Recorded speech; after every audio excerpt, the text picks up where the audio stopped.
Selamat pagi Hydromania, apa kabar Anda hari ini? Semoga Anda selalu sehat sehingga dapat menjalankan apa yang menjadi tugas dan kewajiban Anda dengan baik. Perbarui informasi Anda tentang Pusirosal dan dunia hidrografi pada umumnya dengan menyaksikan Hydro Weekly News edisi 22 September 2024 yang menyajikan sejumlah berita Pusirosal teraktual dan terkini selama sepekan bersama saya, Letnan Nadia. Kami mulai dengan berita yang pertama.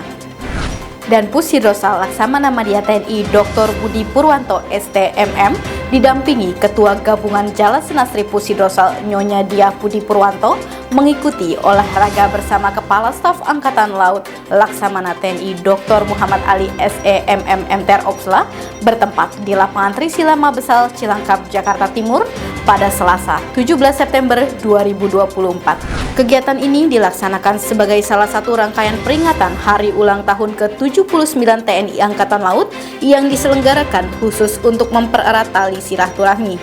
Pada kesempatan tersebut, Kasal menyampaikan ucapan terima kasih dan penghargaan yang setinggi-tingginya kepada seluruh prajurit TNI Angkatan Laut dan Jala Senasri dimanapun berada atas kerja keras dan kontribusi aktif dalam rangkaian kegiatan peringatan Hari Ulang Tahun ke-79 TNI Angkatan Laut mulai dari tingkat pusat sampai ke daerah di seluruh Indonesia. Dan Pusirosal menghadiri pemancangan pertama pembangunan Gedung Pusat Pendidikan Hidrooceanografi atau Pusdik Hidros bertempat di Kodamar, Jakarta Utara pada Selasa 17 September 2024. Pemancangan pertama pembangunan Gedung Pusdik Hidros dipimpin oleh Kepala Staf Angkatan Laut atau Kasal Laksamana TNI Dr. Muhammad Ali SEMM MTR Opsla. Dalam sambutannya, Kasal menyampaikan bahwa pemancangan pertama ini merupakan langkah awal yang sangat penting dalam mewujudkan Pusdik Hidros sebagai pusat pendidikan yang modern dan unggul yang nantinya akan menjadi tempat bagi generasi penerus TNI Angkatan Laut untuk mendapatkan ilmu pengetahuan dan keterampilan di bidang hidrografi dan oceanografi yang memiliki peran krusial dalam penegakan kedaulatan wilayah laut Indonesia. Pusirosal mengadakan rapat pembahasan beberapa kegiatan yang akan dilaksanakan Pusirosal di dalam dan luar negeri bertempat di ruang rapat Pusirosal. Rapat yang dipimpin langsung oleh Dan Pusirosal tersebut menghadirkan pemapar Aspotmar Dan Pusirosal dan Kadis Peta yang memaparkan beberapa kegiatan, yaitu Singapore Sea Demonstration on Project to Demonstrate Availability of MSS Dual Fuel ENCS, ENCWG9 di Aalborg, Denmark, EAHC MSDI di Bali, serta S100 Working Group di Genoa, Italia. Pusirosal diwakili Kadis Geomar Kolonel Laut Khusus Mudan Zayadi dan Perwira Spotmar Letko Laut Pelaut Doni Agis menghadiri rapat identifikasi bentuk form kolaborasi tingkat nasional dan perumusan tugas serta fungsi Forum Nasional Koordinasi Kawasan Konservasi Perairan di Hotel Borobudur, Jakarta pada Rabu 18 September 2024. Dalam rapat tersebut, Pusirosal menyampaikan pentingnya penggunaan peta laut terbitan Pusirosal sebagai referensi dalam menentukan kawasan konservasi, sehingga dapat memanfaatkan data dan informasi yang ada pada peta laut, dan pemanfaatan sistem informasi IHDC Pusirosal dapat dijadikan referensi dalam menentukan analisis awal terhadap kawasan konservasi agar tidak terjadi tumpang tindih terhadap zonasi yang sudah tergambarkan pada peta laut.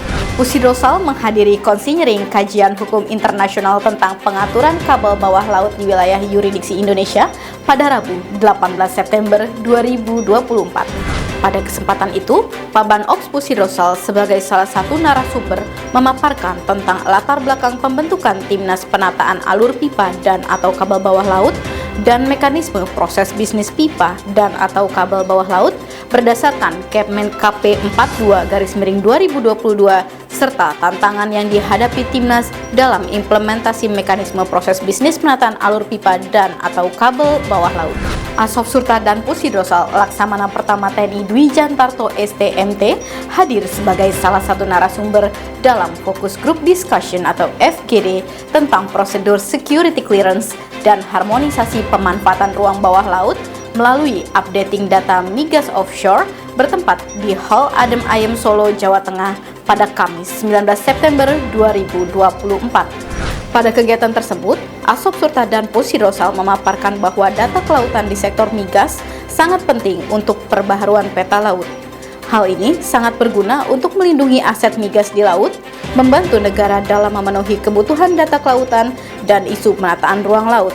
Tantangan ke depan, dengan bertambahnya ukuran atau dimensi kapal, maka dibutuhkan data hidrografi yang akurat dan sebagai peluang untuk meningkatkan keselamatan navigasi. Atlet Pusi Rosal menorehkan prestasi pada ajang Pekan Olahraga Nasional atau PON Aceh Sumut 2024. Atlet Pusi Rosal atas nama Sertu Jasefa Bima Firmansyah yang memperkuat tim DKI pada pertandingan PON Aceh Sumut 2024 berhasil merebut emas pada cabang olahraga selam kolam estafet 4x100 meter bivin putra yang dipertandingkan di kolam Tirta Raya, Banda Aceh. Pusi Rosal mengadakan rapat tentang persiapan pelaksanaan sertifikasi SNI ISO 9001 Sistem Manajemen Mutu untuk Maritime Safety Information atau MSI Jumat 20 September 2024. Rapat yang dipimpin oleh Kadiser Prof. Pusi Rosal Kolonel Laut Khusus Dr. Kuku Suryo Widodo tersebut dilaksanakan dalam rangka persiapan Pusi Rosal menghadapi IMO Member State Audit Scheme atau IMSA tahun 2025. Demikian informasi yang dapat kami sampaikan dalam Hydro Weekly News edisi kali ini. Tetap perbaharui informasi Anda dalam Hydro Weekly News edisi berikutnya. Jala Citra Prajayoda, petakan laut untuk kejayaan bangsa. Jale Sweva Jaya Mahe.